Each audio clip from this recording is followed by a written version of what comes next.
Teman-teman sekalian, selamat pagi. Ini adalah review buku saya tentang play, ya, tentang play. Salah satu yang menarik dalam buku ini adalah quotes yang bunyinya adalah the opposite of play is not work. The opposite of play is depression. Jadi kalau bermain dengan bekerja itu sebenarnya adalah sesuatu hal yang bisa bersamaan, ya.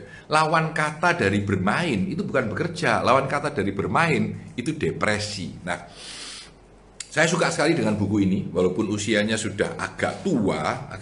Sebentar saya cek dulu ya. Usianya agak tua. Buku ini ditulis tahun 2010, ya.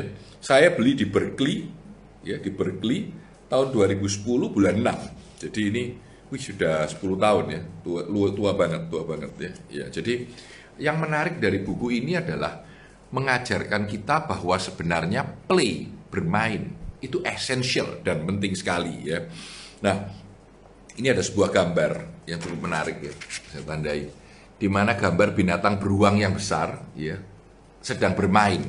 Jadi menurut penulis buku ini, seorang Profesor Stuart Brown ya, ini bilang bahwa hewan pun setelah kebutuhan makannya terpenuhi, dia akan bermain. Dan bermain itu esensial ya.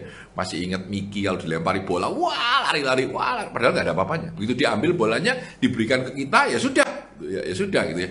Nah, inilah yang disebut dengan play. Ketika play ini menjadi bagian dari kehidupan kita, maka kita akan happy. Nah, ada sebuah penjelasan menarik. Dia bilang property of play. Property itu keadaan dari play. Satu, apparently purposeless, sepertinya nggak ada tujuannya. Main bola, dilempar balik, sepertinya nggak ada tujuannya. Dan voluntary itu maunya sendiri, bukan dipaksa. Dan inherent attraction, jadi ada rasa ketertarikan di dalam permainan itu sendiri ya. Seperti ada mainan kubik ya, muter-muter sampai satu malam mainan gitu ya. Padahal nggak ada tujuannya. Kalau sudah selesai semua dibongkar lagi gitu ya. Ini play ya. Freedom from time, waktu melupakan kita. Dan kita melupakan waktu ketika kita sedang play ya. Diminish consciousness of self, rasa kehilangan diri kita lupa akan diri kita. Ini state of flow yang katanya Mihaly Csikszentmihalyi, kita hanyut di dalam kehidupan kita ya. Improvisational potential, mempunyai potensi untuk membuat kita menjadi lebih kreatif, kira-kira gitu ya. Continuation desire, ada keinginan untuk bermain terus. Seperti kalau Anda bermain catur atau bermain kartu atau bermain apapun, mainan game misalkan ya.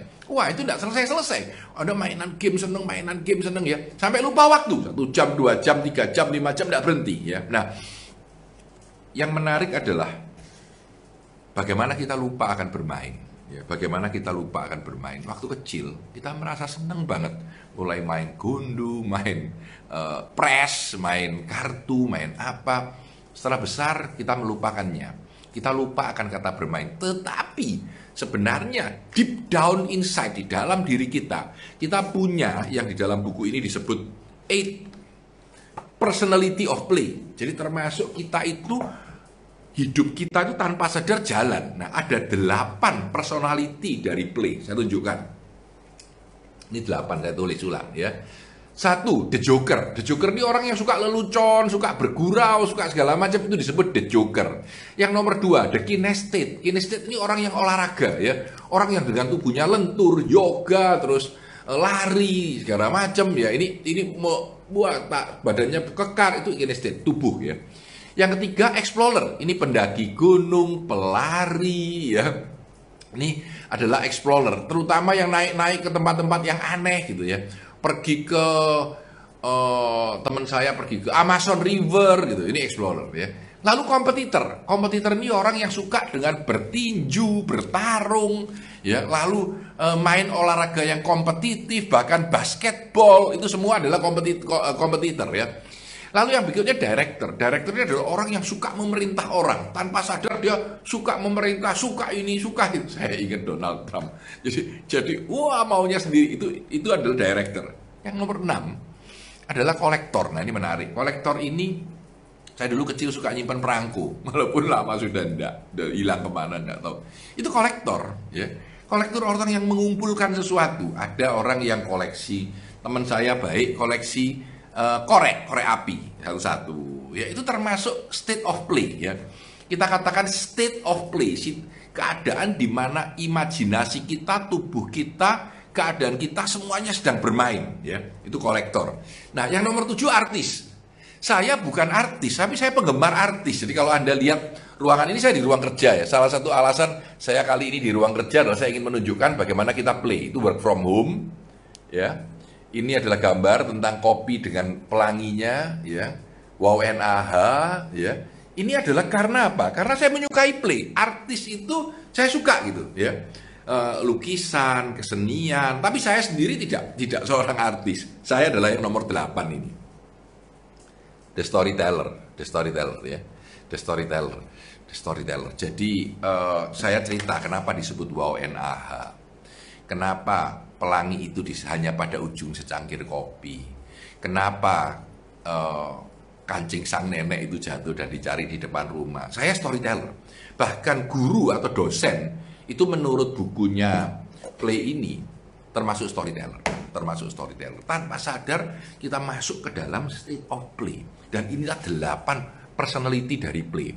Joker, kinesthetic, explorer, competitor, director, collector, artis, dan storyteller ya. Anda tipenya apa? Ini menarik. Anda pasti bisa menyadari diri sendiri, nggak usah pakai personality test lah ya. Dan di sini saya tulis, the opposite of play is not work, it's depression. Nah, buku ini cukup keren, cukup lucu, dan walaupun sudah tua, tapi cukup terkenal lah di dunia play ya. Dia menunjukkan bahwa penulis ini paling sering, dia bilang di sini ya. Dia bilang paling sering dia diundang orang untuk berbicara, terutama dalam corporate ya, adalah creativity dan innovation. Jadi creativity dan innovation itu paling relate kepada play ya. Bahkan ada riset yang menunjukkan bahwa orang kalau diajak bermain dulu, itu kemampuan kreatifnya naik luar biasa. Ya, naik luar biasa. Ada sebuah percobaan begini. Jadi orang itu masuk ruangan ya, dan di dalam itu dikasih sebuah pertanyaan, solving problem. Solving problem itu dikasih 2 tali besar, 2 tali ya. Lalu disuruh kedua tangannya memegang kedua tali itu. Tidak cukup jaraknya karena terlalu jauh dan tidak ada apapun di ruangan itu, kosong sama sekali. Dan orang tuh ngambil tali satunya nggak bisa gitu ya. Nah, terus berusaha nggak bisa. Nah, menarik. Ada 2 kelompok orang. Yang satu begitu masuk dikasih persoalan itu, solving the problem ya.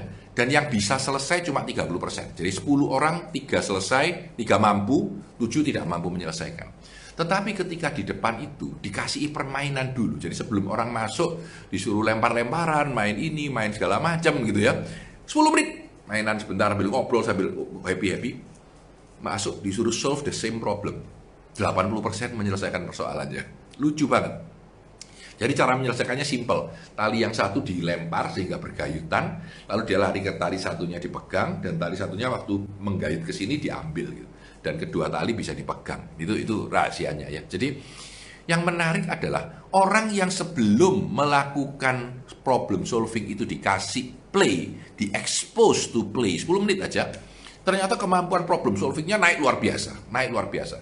Itulah kekuatan play. Jadi ketika kita play, otak kita ini bisa lari kemana-mana. Itu juga yang membuat saya di kantor saya ataupun di rumah saya yang sekarang jadi ruangan kerja saya suka dengan segala warna-warni ini. Karena menurut saya ini merangsang otak kita lebih kreatif, lebih inovatif, lebih mampu berpikir ya. Ini pikiran saya, jadi ini pendapat saya. Tapi di buku ini diberikan banyak validasi bahwa benar ya. Play, dia tulis play, how it shapes the brain, open the imagination, and invigorates the soul. Bagaimana bermain itu membentuk otak kita, membuka imajinasi kita, dan menguatkan jiwa kita. Ini play, Stuart Brown, play ya. Nah, ini bagian yang paling menarik. Jadi bagian yang paling menarik ini pernah saya pakai di seminar, walaupun saya modifikasi sedikit ya. Dia bilang bahwa di belakang di sini ada, nah ini play on, judulnya play on. Lalu ada 7 langkah. Ini coret-coret saya di 10 tahun yang lalu. Ya, coret-coret 10 tahun yang lalu ini. Jadi buku saya selalu saya coret-coret, termasuk yang baru dan yang lama. Ini 10 tahun lalu ya. Dan saya pendekkan menjadi 7 langkah. Bukan saya pendekkan, saya tulis di buku, di catatan ini. Inilah 7 langkah. Di tulisan judulnya dia namanya play on, saya tulis play again. Nomor satu ada 7 hal, ya ada 7 hal. Ya. Nomor satu, take your play history. Ingatlah dulu ketika masa kecil Anda, apa yang membuat Anda happy dan suka bermain ketika Anda masih kecil dulu. Saya dulu main keong, main gundu, main umbul atau kartu-kartu kecil, dan saya waktu kecil macam-macam jadi main. Nah, kadang-kadang kita ketika mundur ke belakang mengingat dulu masa kecil kita apa, itu akan membentuk kita supaya bisa bermain lagi, ya. Ini disebut play again atau play on. Nomor satu, look at your play history. Number two, expose yourself to play. Expose yourself to play. Maksudnya apa? Maksudnya kalau saya dulu paling sering kalau ngantar anak saya mainan di mall untuk mainan game, saya sendiri yang mainan gitu, ngajain anaknya mainan gitu ya. Itu disebut expose. Kita di-expose supaya kita gampang menghadap dengan play, ya, dan kita langsung merasakan, oh ini begini, ini di-expose. Karena kalau kita tidak pernah kelihatan, kita nggak akan dekat, ya. Expose yourself to play. Dan yang ketiga, give permission to yourself to play. Berilah izin kepada diri Anda sendiri untuk mulai main, gitu, ya. Jangan membatasi diri, oh aku sudah besar kok, aku sudah tua kok. Main, ya. Kalau main ya langsung beli koin, shred, wah main gitu ya. Jadi ini nomor 3, ya. Give permission to yourself to play, ya. Dan nomor 4, fun is your North Star. Jadi fun, having fun itu adalah bintang utara Anda. Walaupun Anda tidak perlu ke utara. Jadi maksud saya begini, Anda suka play boleh, kerjaanmu tetap kerjaanmu, tapi tidak ada salahnya untuk ingat akan permainan. Bukan berarti Anda harus bermain terus. Anda harus kerja, Anda harus menyelesaikan job Anda. Tapi pada saat bersamaan jangan lupa akan bermain ini. Bermain ini tetap sebagai sebuah bintang utara Anda. Nomor 4. Nomor 5, be active. Aktiflah, bergerak. Karena play is about moving. Play itu tentang gerak, ya. Play is about moving. Nomor 6, free yourself of fear. Free yourself of fear. Ini sudah ada 7, ya. Free yourself of fear, ya. Jadi lepaskan diri Anda akan ketakutan. Jangan merasa sungkan dengan orang lain. Jangan takut ditertawakan orang. Ngapain sih takut? Nggak apa-apa tuh. Bermain is good, ya. Saya punya buku loh gambaran, ya, toh, gambaran begini, ya. Nggak apa-apa menurut saya. Nggak usah malu. Ini bukan untuk anak SD atau SMP atau SMA. Ya saya juga pakai begini. 59 tahun masih kayak gini gitu ya. Nah ini. Dan yang nomor 7, ini yang paling penting menurut saya. Nourish your play mode. Nourish your play mode. Maksudnya nourish itu binalah. Binalah perasaan dan mode Anda ketika bermain. Kalau Anda membina diri Anda tetap mau bermain.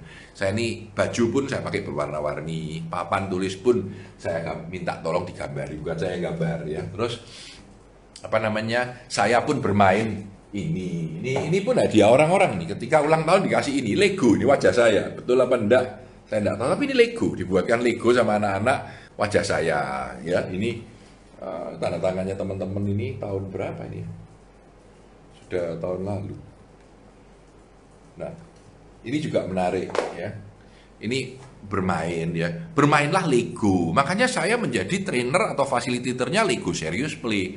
Bahkan saya kalau menciptakan inovasi atau mengajar korporasi untuk bermain inovasi, saya memakai konsep yang namanya design thinking. Design thinking itu juga tidak lepas dari play sebenarnya, ya. Ini yang menurut saya penting dalam kehidupan kita. Jangan kita melupakan play, lalu membuat ruang kita semuanya steril, bahasa saya steril, semuanya putih gitu ya. Itu problem menurut saya. Ya, jadi kalau Anda mau kembali bermain, disebut play on atau play again, ada 7 langkah. Yang pertama, ingat masa kecil dan keadaan dulu masih muda. Kedua, expose, tunjukkan diri Anda kelihatan dengan play-play yang ada di lapangan. Lalu yang ketiga, beri izin kepada diri Anda untuk bermain. Saya kalau ke Disneyland itu sampai anak saya aja nggak mau ikut, saya masih mainan di Disneyland, kira-kira gitulah ya. Fun is your North Star. Fun itu adalah bintang utara Anda. Walaupun Anda nggak harus kerja atau mengarah ke sana terus, kerjaanmu ya tetap, tapi tetap harus punya fun. Yang kelima, be active, be active. Yang keenam, free yourself from fear, lepaskan diri Anda dari ketakutan. Dan yang ketujuh, nourish atau binalah play mode Anda, mode play Anda, mode play Anda. Dan inilah 7 langkah untuk mengingatkan Anda play again. Karena apa? Karena hidup ini ya sebuah perjalanan. Yang saya bilang ditaburi mimpi, diisi keberanian, dan dinyatakan dalam tindakan. Tapi kalau kita sedang play, kita happy. Kalau kita happy, waktu berjalan dengan lebih cepat, pekerjaan lebih tuntas, kreativitas kita naik, dan kita mungkin akan lebih mudah mencapai sukses kita. Teman-teman sekalian, inilah play. Ingat untuk bermain, buku yang usianya 10 tahun, tapi menurut saya masih relevan sekarang. Dan saya berharap teman-teman bisa lebih banyak play pada kehidupan ini, terutama di masa pandemi ketika semuanya banyak yang muram. Jadilah orang yang tertawa, yang tersenyum, yang berbagi, yang selalu penuh dengan sukacita. Terima kasih, saya Tanadi Santoso, sukses selalu untuk Anda.